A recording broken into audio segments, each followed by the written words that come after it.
A very warm good morning to each one of you.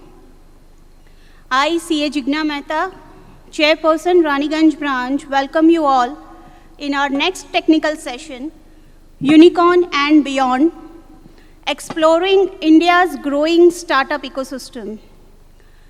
Like me, for many of us, the word unicorn has always lived in fantasy, but now it is more than $1 billion badge. It is a proof that imagination can scale fast with strong vision, bold thinking, and relentless drive. India is no longer just participating in this global startup system, but setting the pace. So let's dive into what fuels it and how far it can go. For this, join me in inviting our dignitaries for the session to the dais. I would like to invite my fellow colleague, CA Suman Chaudhary, convener Bidan Nagar CP Study Circle, to join on the dais.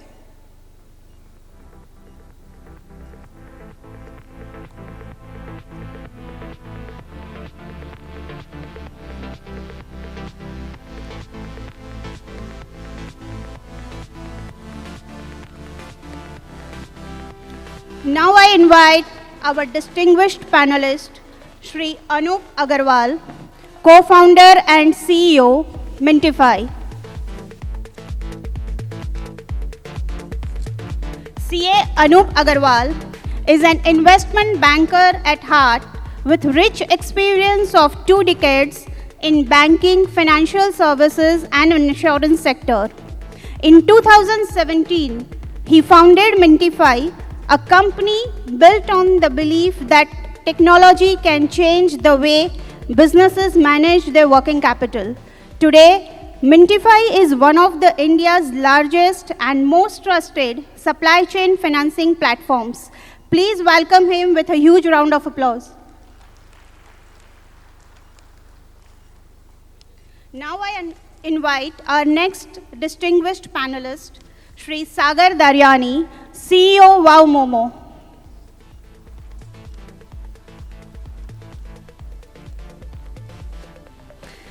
Shri Sagar Daryani founded Wow Momo in 2008, immediately after his final years at just 21 years of age with initial investment of rupees 30,000. Now it is India's largest Momo chain with over 300 outlets across 15 cities. After the success of Wow Momo, they launched Wow China, aiming to redefine Indian-style Chinese cuisine. We all know and fond of Wow Momo and Wow China. Let's welcome the man behind this brand with huge round of applause. Now I invite our esteemed moderator of this session, CA Sanjay Agarwal, on the dais. CA Sanjay Agarwal is a partner and regional head at SR Batliboi and Company LLP based in Kolkata with 3 decades of experience in audit and advisory services. A seasoned professional, he is also a regular speaker at various ICI forums and other professional bodies. Please welcome him with a huge round of applause. Now I invite the Chairman EIRC to felicitate our esteemed panelist and moderator.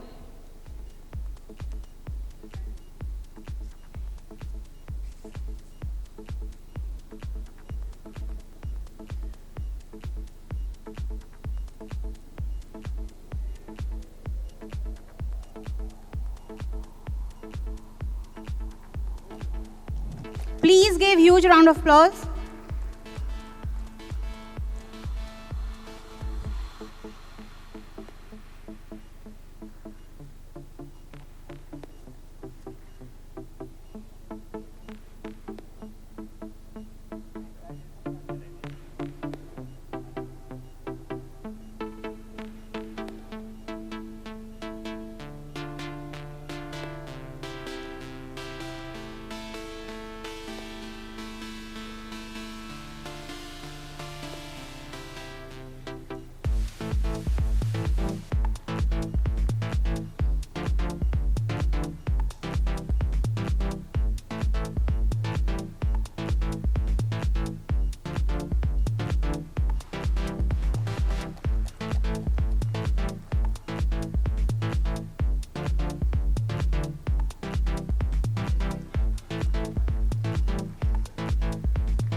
Thank you, Chairman, sir.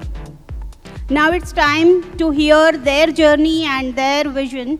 So now I hand over the session to CA Sanjay Agarwal for further proceedings. Thank you. Good morning to all of you. First of all, we are incredibly proud to have Sagar with us. A local boy from Calcutta promoted this brand called Wow Momo. And Sagar, everything is wow about your company. Whether it is wow chicken or wow China or wow kulfi or wow momo. So brilliantly done stuff, I must say. And I repeat, we are incredibly proud of what you have done. And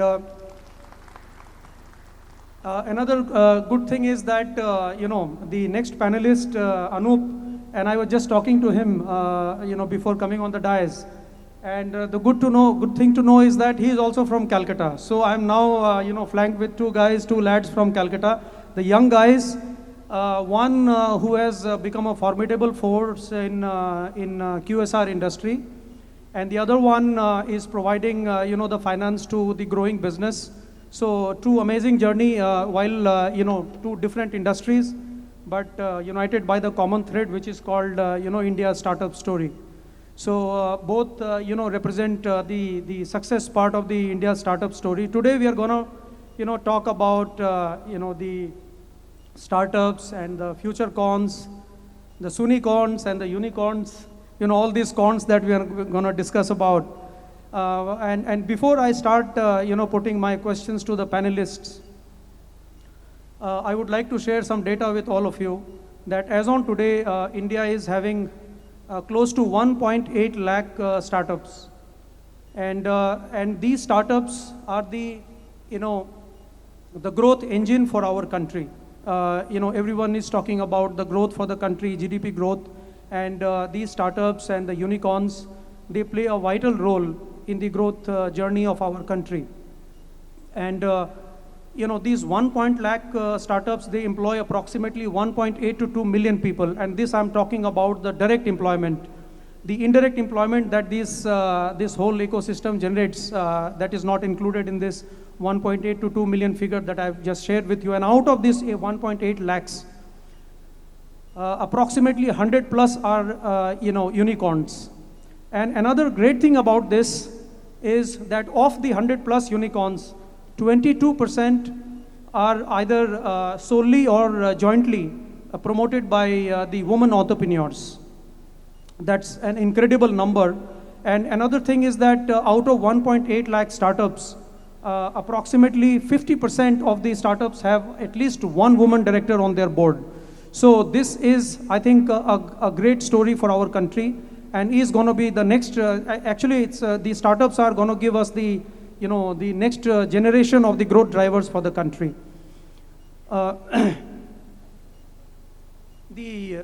Someone has rightly said that, where others see risk, the entrepreneurs see the opportunities. And Sagar, I'm sure you must have seen the opportunity in momos to start with, modest beginning. Sagar, I mean, this must be looking surreal that, you saw opportunity in something where nobody saw. It was there on the streets always. So your quick thoughts on this, and this is was not supposed to be my first question though. No, there was this lady in my school who would sell momos. We would call her Momo Auntie. And I would buy one plate of 5 pieces and my friends would just gobble the rest, with me only left with 1 piece. So, I said if good quality momos can sell, so if my role model brands like a Domino's, KFC can play with, with pizzas, with fried chicken, burgers, why can't we play with momos? So that was the idea behind it. And I was like, on day one itself, if brands like Domino's and KFC can come from abroad to India, why can't we, make an Indian brand that can go global? That time there was nothing known as Make in India, Made in India, but I think it was very clear that, why can't we do it from here? And I think that's the vision and that's the chase. I think that keeps driving me every day, day in, day out, on and on and on. That's superb. That's superb. That was celestial orchestration, Sagar, that you were there, with that Momo Auntie or whatever you call it. And Anup, so you are actually, you see, for driving growth or for supporting any business, my previous panelists, in the previous session, they also said that availability of the capital, whether it is equity, whether it is debt, the availability of the capital is extremely important for, not only nurturing, but also for driving the growth of the potential businesses. So, Anup, I mean, where did you see the opportunity in this lending space, which is already quite matured, owned by the big guns, big players? So, when did you sense the opportunity? Sanjay, thank you so much. Good morning, everyone.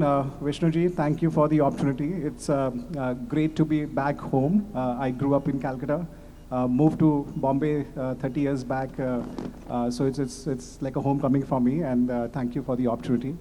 When I was in investment banking, Sanjay, one of the key things that you'll constantly keep talking about all these big numbers about SME, $400 billion unfunded opportunity, 60 million SMEs, but you would not really understand or fathom what exactly you mean by all of those things till the time you actually go out and start talking to people who are actually dealing with SMEs.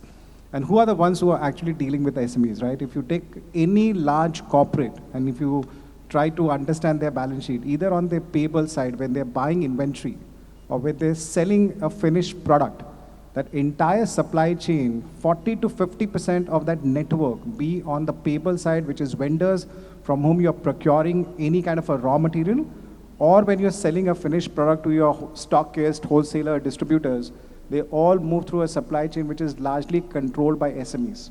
And unfortunately, none of these SMEs have access to working capital. And the best way for you to figure this out is actually to just look at the receivable side of the balance sheet of any corporate partner. When I kind of started exploring my next move after investment banking, I saw about $20 billion worth of receivables outstanding in the balance sheet of just top 500 companies in India.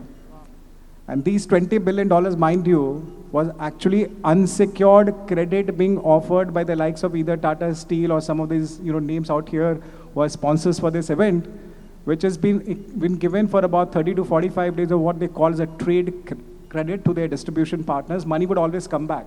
But eventually, imagine a situation where as the corporates are growing bigger and bigger, the only way they can fund their ecosystem is actually by supplying capital from their own balance sheet. And which meant there will always be a blockage in the supply chain. The engine would not run smoothly. There would always be a need for an external party to come in and try and what I call is just grease the ecosystem a little bit more efficiently. And that's essentially the opportunity that we sensed, and that's how the journey for Mintify started. Fantastic. So basically, you saw the opportunity, and decided to provide credit line to those possibly who would not have, ready or great access to the credit facilities. So that's you right. are trying to bridge that gap. So that's really incredible, Anup, I would say. This question is to both you, Sagar, and Anup. If you look back, what was the toughest early time barriers in scaling up your business? I think a lot of barriers, a lot of mistakes, a lot of trial and error. But to be honest, when you spoke of being surreal, when I sit down here and I think my last 16 years as an entrepreneur has been nothing less than a Bollywood blockbuster. There have been days where I have been super happy, super excited, super kick things going your way. And then there have been days where, you're anxious, you're sad, you're depressed, you feel like giving up. And one of those days in my life was sometime last week. And then you think that, okay, this too shall pass. And, let's just go. And then, 48 hours later, you feel you've cracked it and, you're going ahead. So, I mean, आपके सपने इतने बड़े होने चाहिए कि आपको सोने ना दे. So when you're very happy, you can't sleep. When you're upset, anxious, you can't sleep. And I'm blessed that, I'm living my dream. But to be honest, when I started Wow Momo, we talk a lot about the word innovation. But in those days, innovation wasn't a buzzword. It was all about your own jugaad. And I had to start with rupees 30,000 only. So I very easily walked into one of the Spencer's RPG offices, and I said I want to do a shop-in-shop format. I was given a 30 square feet space, and I never had money to print leaflets in those days, so I would cut one Momo into 3 parts, take a tray, walk up to every customer, hi sir, hi ma'am, please taste one piece and see. Wherever I would go, people would say momos. I mean, momos thodi bikega. People would say कि हमारे यहाँ तो Chinese है mall में food court में वो 10-12 plate बेचता है मोमो थोड़ी बिकेगा. And for me to explain them that if a Chinese guy is selling 10 plates, I can sell 200 plates in a day. No one would believe that, and that is when I had to what was there in my mind, I had to actually not just keep it to an idea level, I had to make it an ideation. And right from there today, you know, we are there in 200 plus malls, we are there in 25 plus airports, 30 plus railway stations. But, you know, we had to, today, if a new mall is coming anywhere, we are there in the floor plan, just like how a KFC is as a category creator. So I think it's been a journey. There have been a lot of ups and downs, a lot of challenges, especially, you know, when I was in third year of college in St. Xavier's, 99% of my batchmates were pursuing CA or CS. So most of them were doing what you are doing. I was the 1% that was not doing a CA or a CS.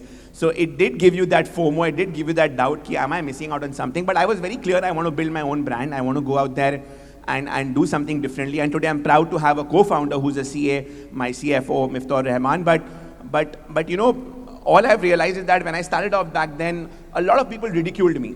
My lot of relatives told my parents that क्या कर रहा है यार तेरा बेटा मोमो बेचेगा मोमो वाला बनेगा बट आज मैं बहुत प्राउडली सबको कहता हूँ कि अगर हमारे देश में एक चाय वाला प्रधानमंत्री बन सकता है तो मोमो वाला भी कुछ कर सकता है Super, fantastic. And you know, Sagar, that chai wala, then the momo wala, then we saw the physics wala. And you never know, you know, somebody from this audience or somebody from our fraternity will go on to become one day an accounts wala or audit wala or a tax wala, you know. And somebody will become some wala, okay? So that's how the entrepreneurial journey of our country will continue.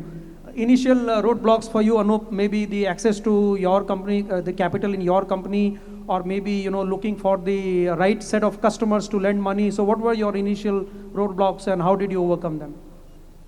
Well, many, and just like you know, Sagar mentioned, I think for me it was slightly different. Coming from a CA background, it's kind of ingrained into us that we know everything, but we don't know anything about technology.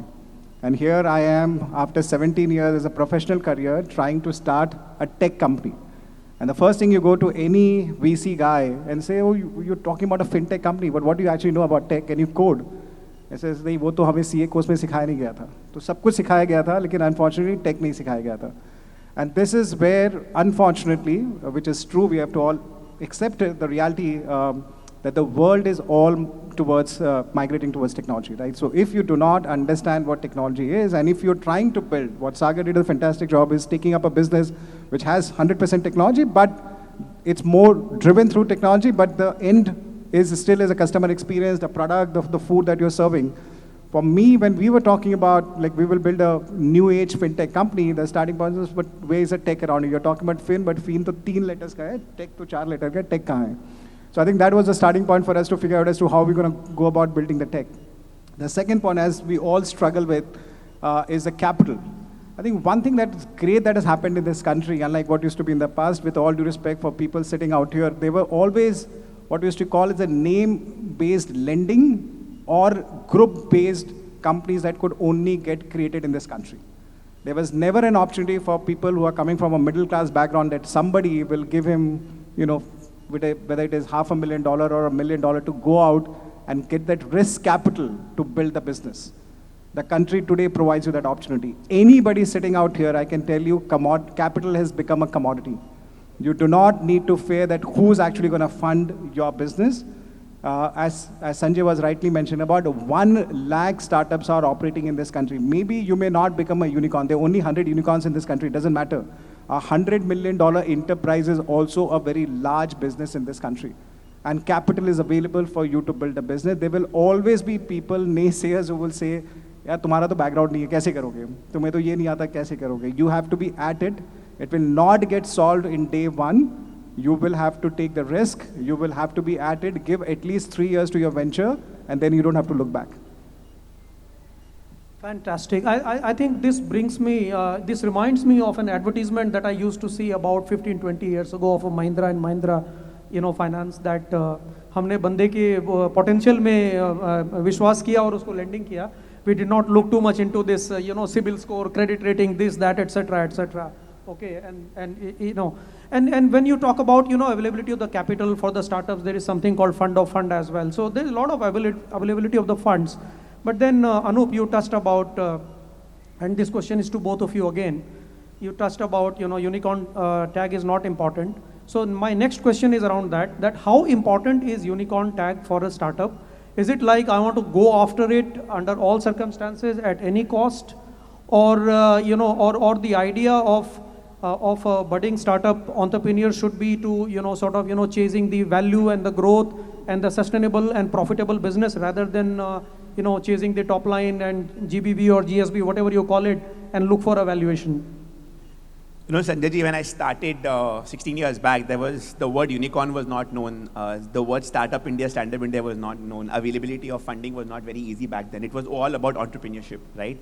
And उस time अगर मैं अपने आप से पूछता तो forget unicorn, मेरे लिए था customer कौन, और आज भी मेरे लिए है customer कौन. I think we're a country where our population is the biggest strength, and being in a consumer tech business, I think it's all about the consumer. And to be very honest, narratives have now changed. Like Anup said, there are only 100 unicorns in India.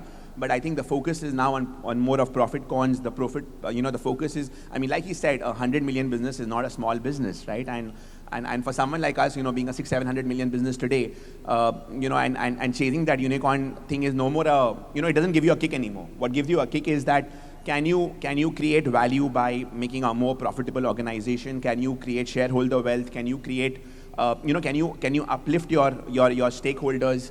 How can you innovate differently? How can you uplift your employees? I mean, you spoke about 1 in every 5 employees being a female director in companies. We have more than 200 transgenders working for us. Wow. So that's how you look at things differently. Round of applause for this. How do you, you don't be a trend chaser, but how do you create trends and how do you derive value and add value? I mean, I have realized that so I come from the restaurant industry, which employs 8.5 million people, and Modi ji just said that he wants to create 2 crore more jobs. I think our industry alone in 10 years can double this number. It's growing at a CAGR of 23 to 25%. So I think in our country, consumerism is going to thrive. I think there is more sanity today. I think people have reduced the focus or chase on unicorns. I think the focus is more on building solid businesses that are going to last for forever. And वो हमारी नींव मजबूत होनी चाहिए. And a lot of people come and tell me that why don't you do an IPO now? And I'm like, doing an IPO is not the end. It's the start, it's the beginning. And I want to be 100% ready, because after an IPO is going to be a quarter-on-quarter story. So if I feel I need 2 more years, if I feel I'm not yet there, I'm not yet matured, I have learned to say no with confidence. I got my first term sheet from the Indian Angel Network in 2011. And when I read those clauses of tag along, drag along, मैं तो डर गया था. मेरे को लगा ये मेरे से मेरा धंधा ले लेंगे. But one thing I realized, and I'm very proud of, is that I realized that day that I'm not funding ready. And after 5 years, that same Indian Angel Network gave me a 10x more valuation and again invested in me. So investors are going nowhere. Funds are going nowhere. Capital is very readily available. But it's up to you, as to you have to take that call. What you want to chase, how you want to chase, when you want to chase, and timing is very important. Ultimately, you have to cut out all the noise around you and focus, keep your head down and be at it, day in, day out. Sagar, I mean, this shows your mindset about, how you want to treat the capital, and your mindset about the governance, and the fact that you want to be ready before hitting the market. And on top of everything, the energy that you bring, Sagar, no wonder why you are the youngest president of the, this NRAI, which is called National Restaurant Association of India. So round of applause for Sagar. He is the youngest president since 2024 of NRAI. So Anup, coming back to you regarding this, value tag or the tag of unicorn, chasing unicorn tag or $1 billion or whatever, how important that is, or the focus should be, again on the governance, on the value, on the sustainability. So I won't mince words. Does it mean something to you? It 100% does. It is an acknowledgement for the work that not you, the team has done. It is acknowledgement of the fact that somebody has put in their capital at work, and when all of them make money, the entire ecosystem ends up making money, right? Today, there are about $140 billion of capital has gone into the ecosystem in India in the last 15 odd years since the time the VC market has started. About $140 billion has gone into investing in these startups. The combined value of all of this company put together is $600 billion. Now this capital, if it would not gone to 4x, none of these investors would have come back and have funded these 1 lakh plus entrepreneurs that are there in the country. So is return on capital is important? It's 100% important. And for that, it is a fiduciary responsibility for all the entrepreneurs to ensure that when they take the money, they build the business in a sustainable manner. For an investor, this is one of the 100 things For you, it is only one thing. It is your life. You have to ensure that whatever you're building is sustainable. Don't get carried away with the short-term momentum. But at the same time, please appreciate the fact that the investor who's investing in your company is also having a fiduciary responsibility to make return for its fund. So if you're not growing the business in the manner which you've promised to them, right? You show him the moon, and then you end up saying, hey, we're going to cut costs, we are going to cut down the growth because we want to get to profitability. It is all good if you were to build that in a sustainable, long-term manner from day one. You've taken the capital of somebody to build it in a manner which is more sustainable. Please ensure that you build the right building blocks. Do not get carried away with what investors are saying. Look in the wall to say, hey, what is it that you can sustain on a day in, day out basis, and accordingly build your cost structure, build your revenue model. There is no other way to sustain the business than profitability. Profitability is the holy grail for any businesses to sustain. Only in the last 15 years, we have seen this VC money coming in and building the businesses. Historically, all the business houses that have got created in this country, they have only redeployed their earnings, kept investing in the businesses, and kept growing those businesses, right?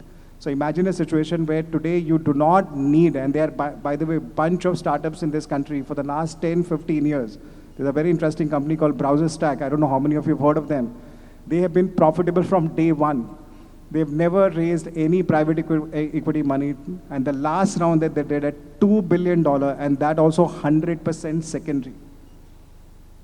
So you can build a business even without taking external capital. I'm not saying it's a bad thing to do it. You should certainly take capital to build your business, but you have to be also mindful of the fact that when you take this capital, you have to also return that capital back, just like how you do with any debt. It's the same thing with equity as well. Things can go wrong, right? You are building a business. It's a risk capital. Things can go wrong, but are you kind of taking this money to punt to say, okay, big deal, it's somebody else's money, how does it matter? Mind you, someday it can be your capital as well. So take it with utmost sincerity, ensure that you do your best to build a business. If things goes wrong, that's fine. But do not get carried away to say, okay, either I will build a unicorn or it can be zero. It only has to be a binary outcome. That the mindset has to change. And so far, I think people are more matured enough to understand that the capital needs to be deployed in a meaningful manner to ensure that it generates returns and profitability. I think there's enough and more capital available in the market.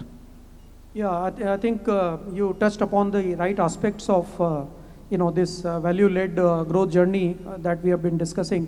And because I'm an auditor, so I bring a different perspective to this. Taking cue from most of the things that you said, Anup. And I've said this before in other deliberations that I've done, that whenever an entrepreneur gets money, okay, in the form of equity or CCPS or whatever, whether from VC or private equity player or whosoever, this money which has come in the form of non-debt should be treated as a debt, at least in the mind by the promoter. So once you treat somebody else's money as the debt, then you will treat that money you will deal with that money in a more appropriate manner, I would say, because if the equity comes and if the promoter or the entrepreneur starts thinking about that, now this is my money, it has come in my pocket and I'm done. So that's not the right way of looking at it. And this I'm saying with 30 years I'm into this profession, so I've seen a lot. So the ones who grow on and go on to become to build actually long-term and sustainable enterprise are the ones who treat the equity money which has come from the others in the fiduciary capacity. My next question to you is to you, Sagar. QSR is competitive. What innovations in product supply chain or customer experience have given you durable advantage?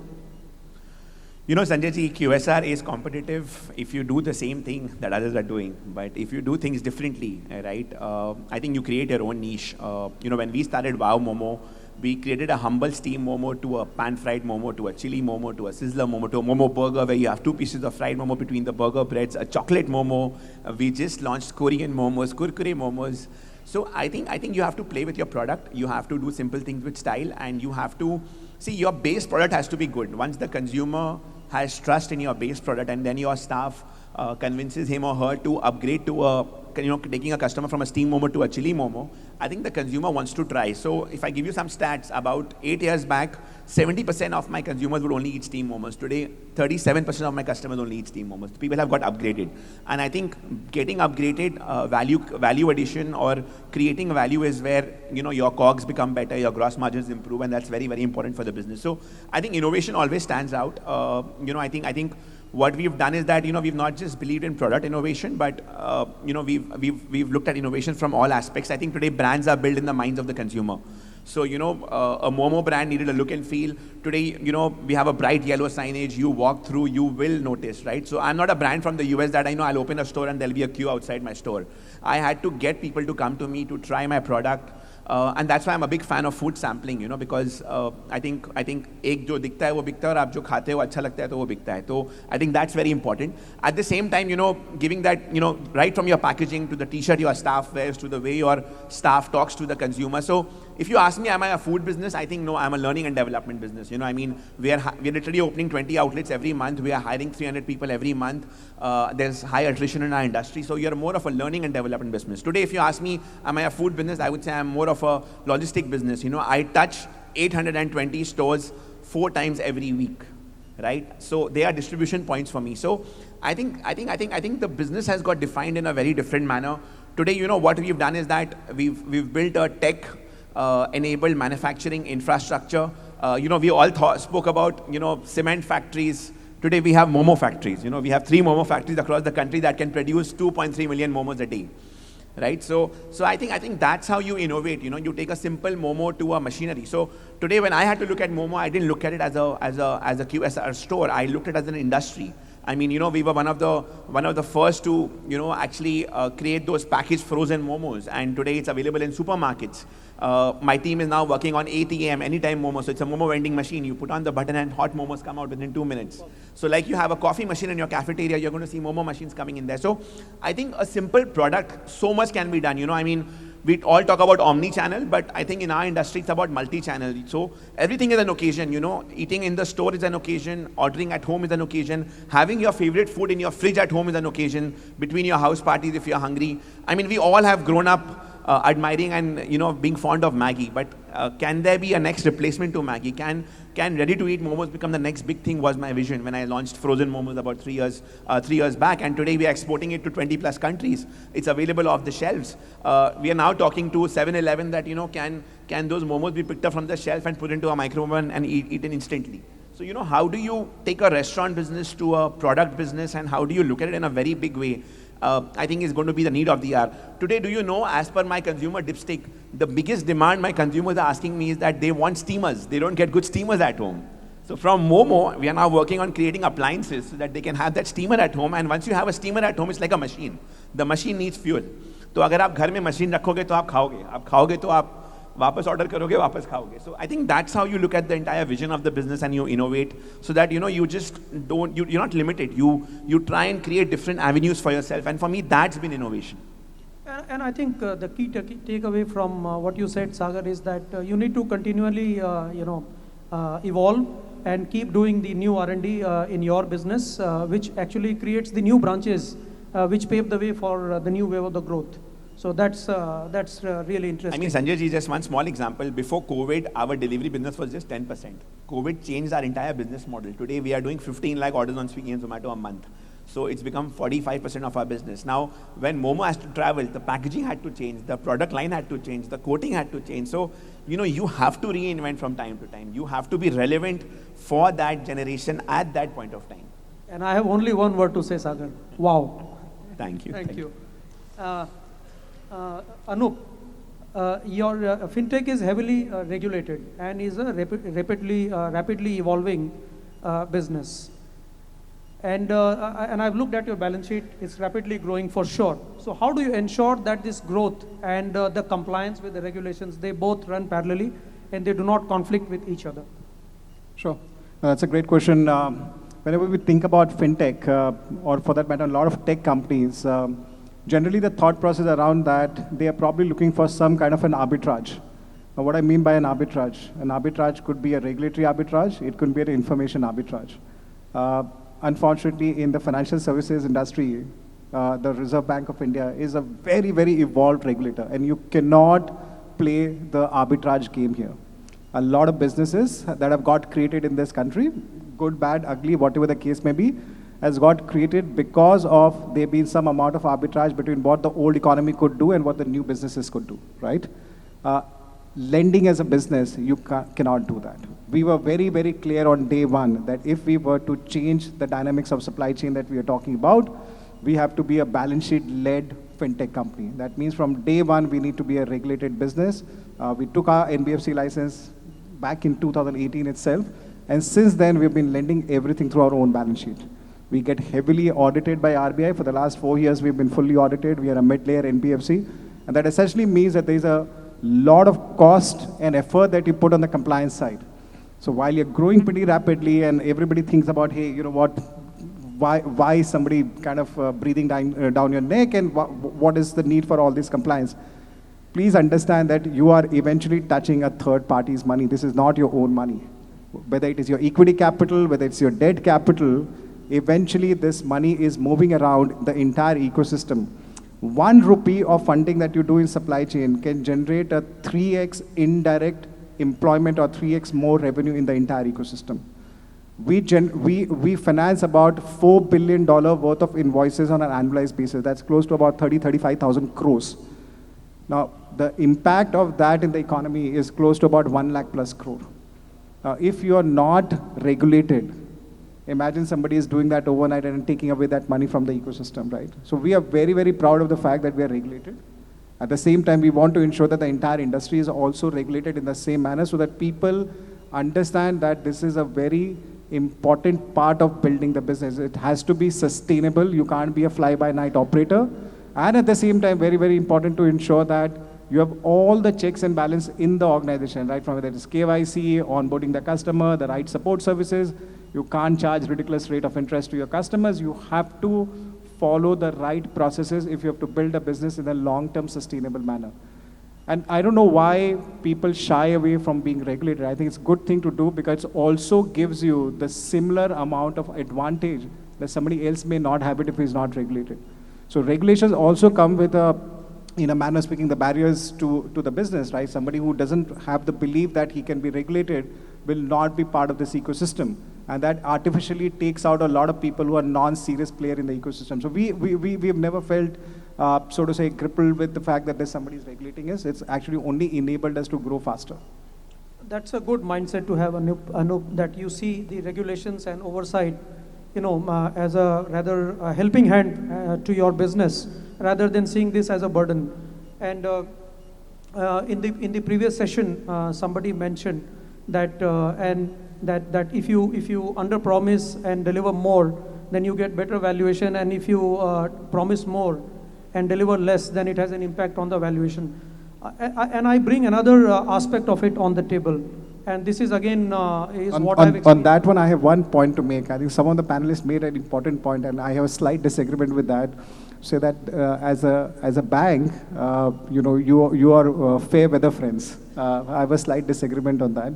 Please understand, as a bank or a lending company, also the upside is capped, right? So our downside also needs to be capped. I understand. That's the only limited point. Thank you. So there's nothing called fair weather friend. It's all like drawing an equilibrium or a balance, so to say. But another point that I was mentioning is, and again this is based on multi decades of my experience, that let's plot two companies, okay, in the same line of business and same kind of top line and profitability and everything is same. There is only one difference between the two.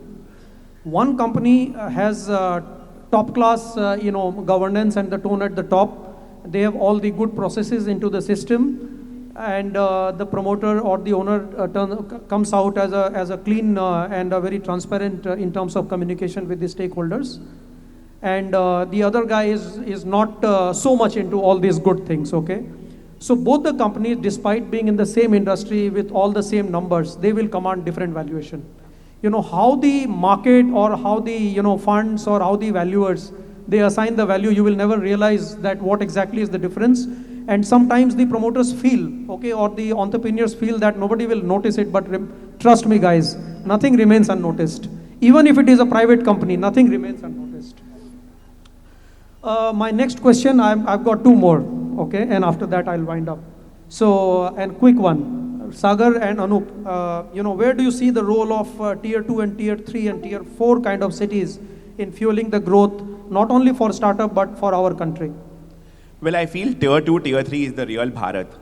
The aspiration levels are very high. What internet and social media has done is that, the word of mouth has become the word of social media. Everyone knows everything. So, I love opening my stores in tier 2, tier 3 cities, places like a Kadalur in Tamil Nadu or places like an Imphal, Aizawl. There are people queuing up outside your store, the kind of love and affection they give you. When I open a store in a Calcutta or Bombay, I don't see a queue outside my store. I have to wait for the customer to come. Over there, customer's already waiting. So I think people have the resources, people have the money, the opportunity is less. So I think it's very, very important for startups to go out there and milk the benefits that you get from tier 2, tier 3 cities. At the same time, habits are very different. I mean, a place like a Bombay, your high street stores would do 70 to 80% delivery. In a place like a Jamshedpur, it will be 30% delivery and 70% dining in. Customers would come to your store on a Valentine's Day in a Jamshedpur, but will not come in a Bombay. So I think India is vast, India is huge, right from Kashmir to Kanyakumari. I think we are like multiple countries in one country. Every city is like a country in a country, but habits are slightly different, and tier 2, behaves very differently from tier 1. So we open slightly larger stores in tier 2 where there's, a seating of 35, 40 people. In metro cities, you're happy doing a kiosk also because people are more on the floor. Delivery is very high. So I think habits are changing. Habits are different.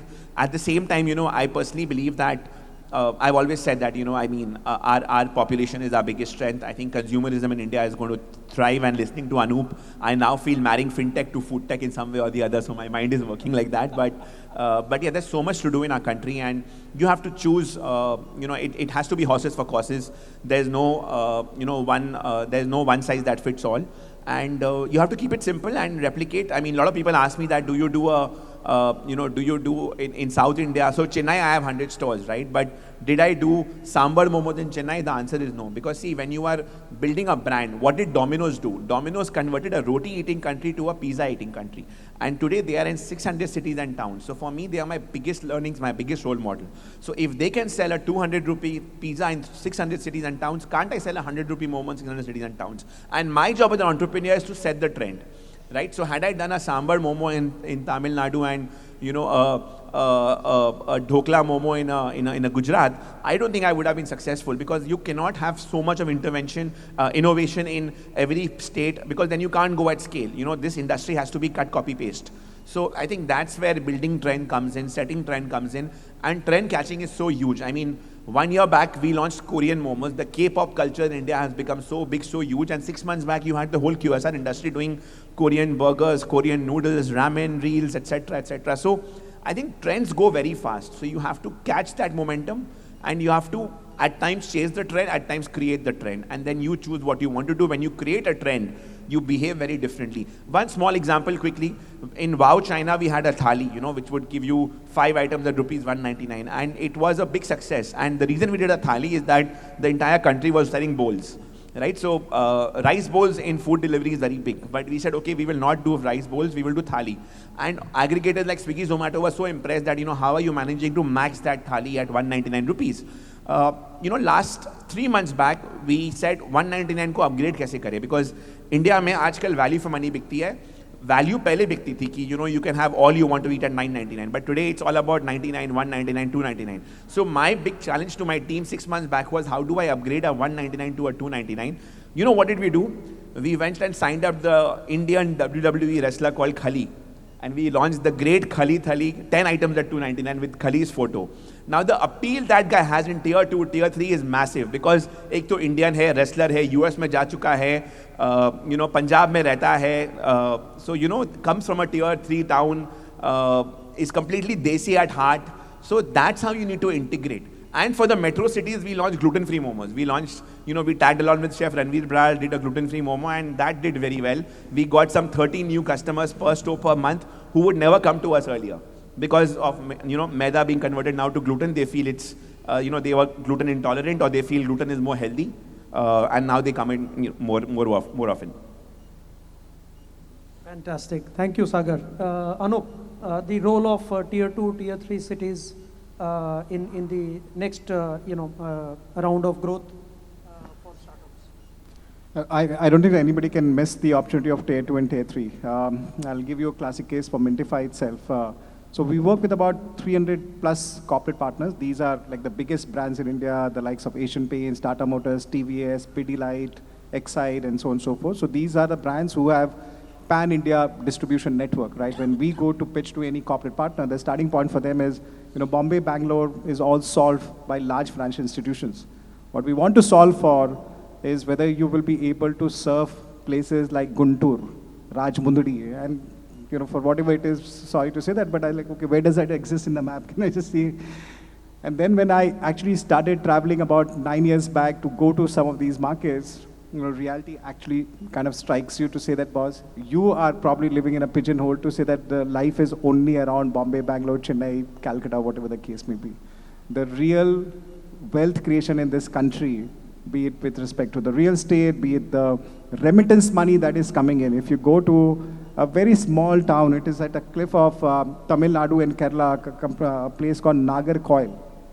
It has one of the largest immigrant population in that city. And if you look at the houses there, a lot of people in Calcutta and Bombay will feel little poor looking at their lifestyles. What Mintify has today been able to do, we employ about 2,000 plus people. We have branches in about 300 plus cities across India, and 90% of them is in tier 2 and tier 3.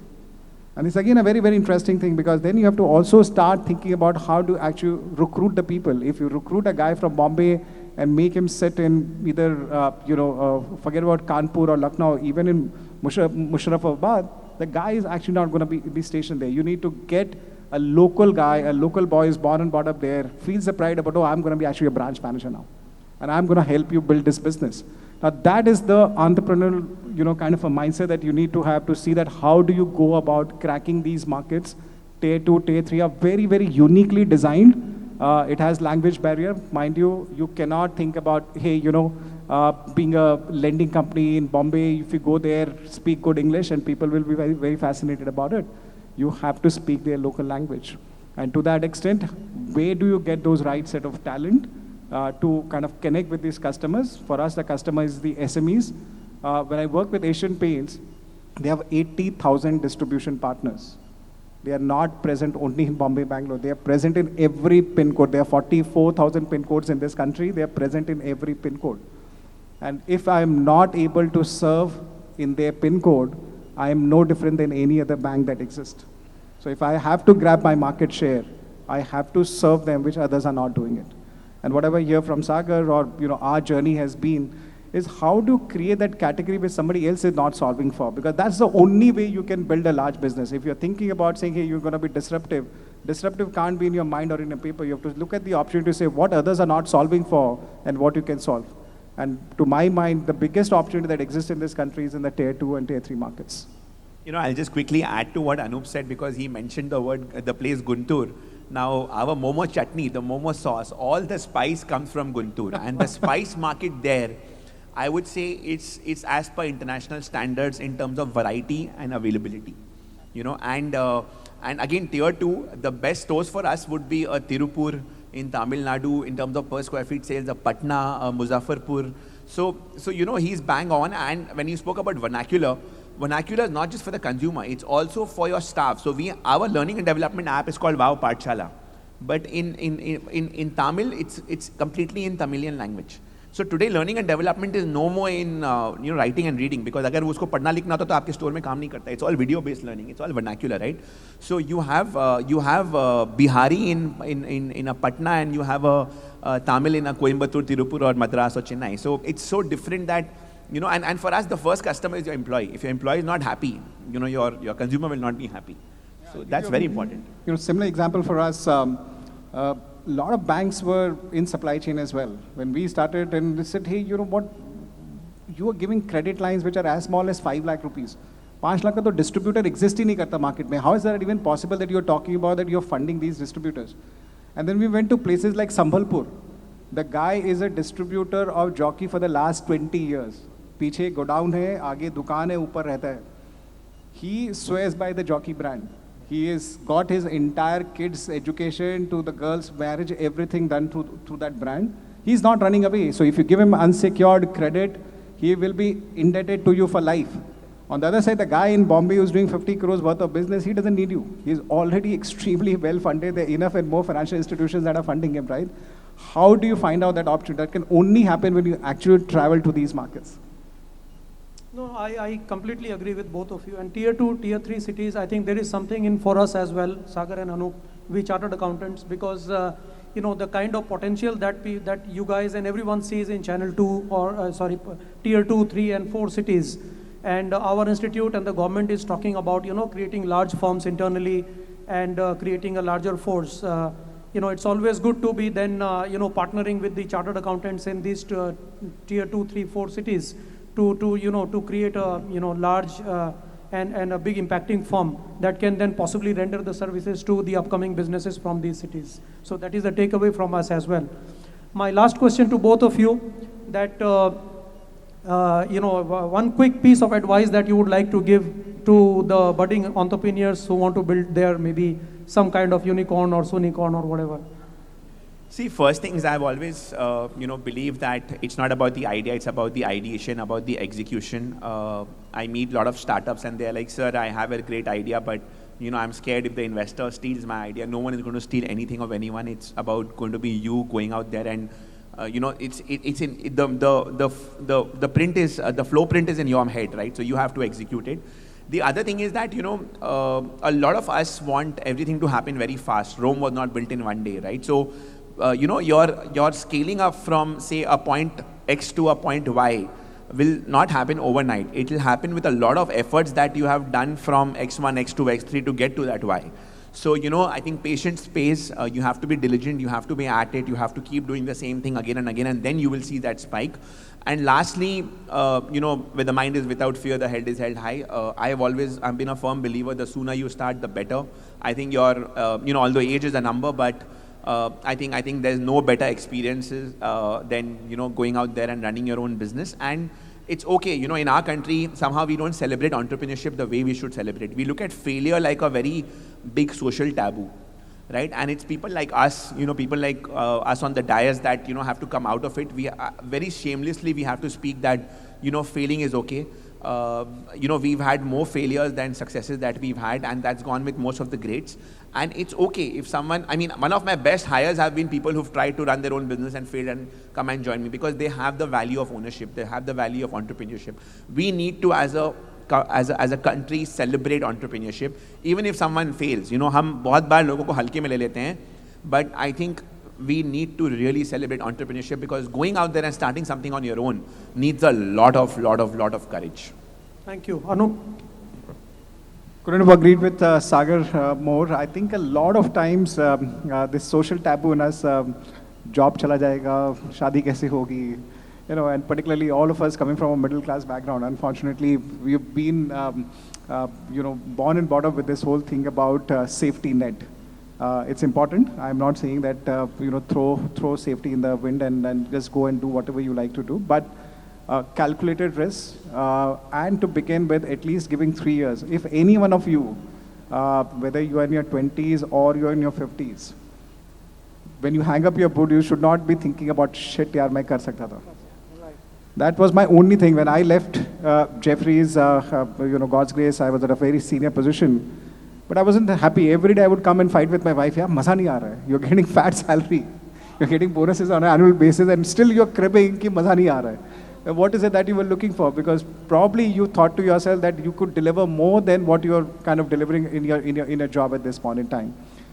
I am not saying professional career is bad, guys. A lot of times because the economic times and all this media makes too much of a hype about entrepreneurship. It's a tough life out there. It's not going to be easy. When Mr. Narayan Murthy says 996, it's actually true. You have to work 70, 80 hours a week and probably more. You have to sacrifice your personal life. You have to sacrifice a lot of things in life for you to become successful. And even after that, there is no guarantee that you will become successful. So if you are in your professional job, if you're doing well, there is no need to look at somebody else to say, oh my goodness, he is doing so well, I should also be doing it. But if you have it in you, don't think twice, leave today. There are enough and more people. I can shamelessly tell you that I have reached out to people completely unknown. My co-founder is a guy called Ankit Mehta, he's from IT Bombay, and because I was getting this feedback from the investors that, oh, you don't have a tech founder, I actually went to IT Bombay and told people that I'm looking for a founder. And they were laughing at me to say that, what are you talking about? I mean, how can you find a founder like that? I said, kya kuru, tech samajh mein nahi aa raha hai, sab keh rahe hain tech ka banda chahiye. And there is where, I found my co-founder. So you need to do crazy things in life. You need to have a faith in you, and you have to give time. It cannot happen. We were completely finished in COVID. Imagine a situation for a lending company. We cannot go out and collect our money. You can't have worse times than this, right? But you have to have faith in yourself. You have to have faith in the team and let the bad time pass as well. But at the same time, please be mindful of the fact that it's not an easy journey. You will have to take a lot of pain. You have to put in a lot of personal sacrifices. But there cannot be a better time, guys. With all this AI coming in, the tech cost is actually substantially reduced to build anything today, which would take like 1 year, 2 years. You can do it in less than a month's time. Great talent available, capital, as I already said, it's commodity today. So there is enough and more going our way today to go and build a very, very good business. But also be mindful of the fact that you will have to give in your probably 500%. And the cushy job that we all enjoy, believe you me, it's a very, very different world from where the entrepreneurship is. And one more thing, you can't please everyone. And I've learned this the hard way, and you have to learn to say no with confidence, because if you don't, then you're just creating more troubles for yourself. So you can't please everyone. You are human, and you have to remain human. The two more important points that I'd like to highlight. Entrepreneurship is not your journey alone. It's a journey of your family as well. Believe you me, you are running from your dream. But the amount of sacrifice that your family does, particularly your better half, none of us could have been successful if the lady in the house would not have been actually standing with us. So one, I'm sure all of you have a great partner, but take confidence from her that is she willing to sacrifice along with you. Do not get carried away with your own dreams alone. That's number one. Number two, because of the stress that you go through, please take good care of your health. These days we keep hearing about people in the 30s, 40s going through the kind of things. It is a stressful job. So if you are not going to take care of your health and say, you know what, I'm working 14 hours a day, so I can't take half an hour, entrepreneurship is probably not for you, because this is not going to get done overnight. So for you to continue to be an entrepreneur and enjoy that success, that can only come in when you're in a great state of health. And for that, you have to start today to ensure that along with your business you're building, you build your health and you build your family as well. So I played it smart. I decided not to get married. It's been 16 years now. You should talk to your mom and dad. And you know what? Like you mentioned mom, right? If you reverse the word wow, it's mom, right? And one thing I learned from leadership is, and my mom is she's my lifeline, right? I mean, the support I've got from my parents, I'm super grateful. My dad turns 75 next week, so really looking forward. But to be very honest, one thing about leadership I've learned is you have to take care of your employees like a mother. Because my mother was very firm with me, but she loved me like crazy, like unconditionally. And when you call your employees a family, you have to behave like a family. So, earlier, family bolna bahut easy hai. So earlier I would give my employees advances for getting married, for buying a house. I've stopped all of that. But when it comes to healthcare, whether it's 9 lakh rupees or 90 lakh rupees, we will go out of the way to save a housekeeping guy or maybe a COO, because, no one should die because of paucity of funds or because of not getting the best medical care. And that security, when it comes to your employees, trust me, it's bigger than a 500 rupee or a 1,000 rupee increment you get in any job. And that is one trust we've built in the company. We've had several such instances in the company where we've gone out of the way to to do good for our employees, and the word of mouth spreads there also, So that has been one of my biggest ammunitions in retaining good talent. That, you have to be humane. If someone is not well, you pick up the phone and you call, you speak, you check, in spite of your busy schedule, them getting birthday wishes on their birthday holidays on their birthday, they also have to enjoy life, right? So I expect a lot. I am very, very firm, very, very demanding, at the same time, very, very loving. And I think that love makes up for everything. Superb. Thank you very much. Thanks. Thanks to Sagar and Anup, for their sharing their thoughts on their entrepreneurial journey. Now we'll open the floor for the questions.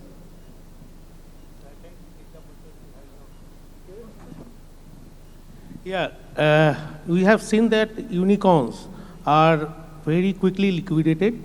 They liquidate their own promoters are executing from getting at the zero minimum level of existence in the unicorns, and big MNCs are taking over these unicorns. Whether there is hurry from the promoter of the unicorns to retire early, or what is the thought process behind this? Again, I think some of these are biases coming in from the way, our upbringing has been that it's bad to make money. I don't think so it's bad to make money, right? As an entrepreneur, imagine a situation, you've given 10, 15 years of your life to build that business. And then if there's a day that's coming in your payday and you want to liquidate your some of your stock, that's absolutely fine. In any which case, after a point in time, if the founder is thinking that he's the only one who is driving the business, that's not correct, right? There's a complete team of people who's backing him, and irrespective of whether he's around or not, you are betting on the institution. If Zomato today collapses, you haven't built an institution, right? So whether Dipendra is there or not, to my mind, he has built a great institution because of which he has all the right to go out and liquidate a part of his stock as well. He has created so much of wealth for the investors. Why shouldn't he create wealth for himself? If the governance is an issue, if people are trying to do something wrong, people are taking money out from the business, there is a big issue around leakage, there is a complete red mark. But otherwise, why we should shy away from taking the money for the business that we have built ourselves? You have to create the culture within the organization where you create several clones for yourself. So you will not get one clone which will do everything for you. But today, if you ask me, the biggest thing I'm proud of is that I can even stay 1 month away from my work and the show will go on. Those 25 stores a month will open, the EBITDA will keep improving, the growth will keep happening. I think like Anup said, a lot of effort goes into bringing that culture, that ownership. And I think that is very, very important. And at the same time, what's got you till here will not get you till there. Like, for example, I'm very clear in my head, in the next 2 years, I want to hand over the entire baton to my COO, make him make someone else the India CEO. I think he's doing a great job. He's right up there. But, look at the global play. If I have to be in 50 countries, I cannot be just operating out of India. I want to do that global play. I believe of a Times Square Momo in Times Square, New York, maybe 5 years from now. So to walk that dream, I will need to hand over the baton. And I think that is where many founders, they feel they're giving power away to someone else. I'll be the happiest to give power away. And trust me, this comes with a lot of learning. You really have to behave in a very mature manner to let that go. Letting go is very difficult. Our Minister Suresh Prabhu could not attend this program because he is out of India. He has sent us a audio clippings while wishing for the conference, so it can be on the slide, please. My dear friends and my dear colleagues, my dear fellow chartered accountants, it's a proud moment for us that the largest ever conference is taking place in Kolkata, organized by Eastern India Regional Council, led by a very dynamic chairman, my dear friend Tulsian, CA Tulsian, who is doing a wonderful job leading this regional council, taking initiative to organize this conference, 50th of such conference, so it's very golden jubilee one, and doing it in such a magnificent manner.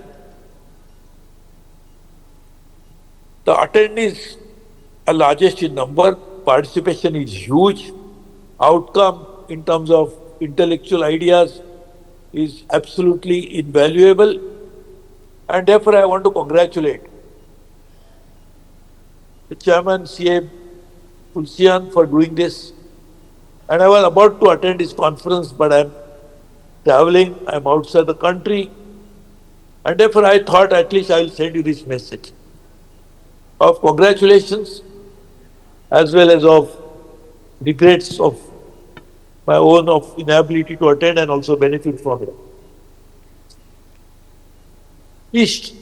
is the most important part as created by the nature.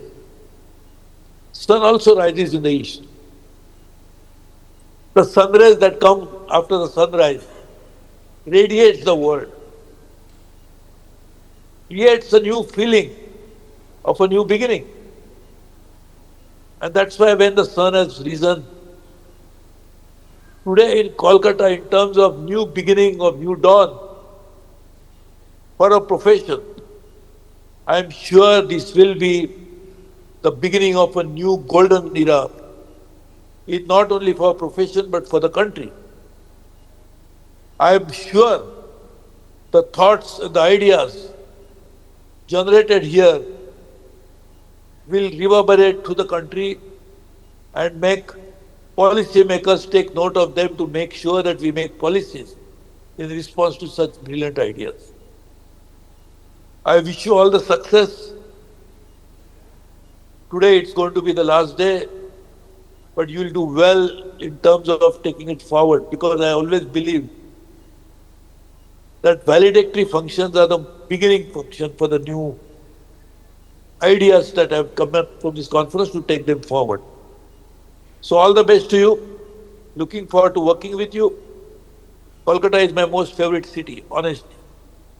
It's a city of joy, but for me, it's a city that I have a special place in my own heart. And we'll all work together. My dear friend, Mr. Tulsian, keep doing such good work. You already given a present recently to the ICI in form of CA Ranjit Agarwal, who did an amazing job in 1 year.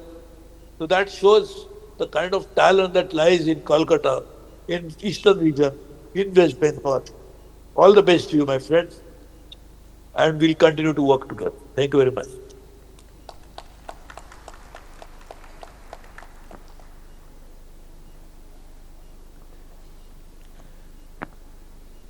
From the two advertised speaker and also the moderator, we have with us Anupji, Sagarji, and Sanjayji. To conclude, there are three of the points to take away from them is that India economical shift is from valuation-led to value-led economy or growth, unicorn to global impact enterprises, and founder combination vision with executive air and total discipline. With this, we thanks on behalf of the EIRC, ICI, both of our speakers, Sagar and Anupji, and also our moderator, Sanjay Kumar Agarwalji. Let us give them a wow clap on behalf of all the fraternity.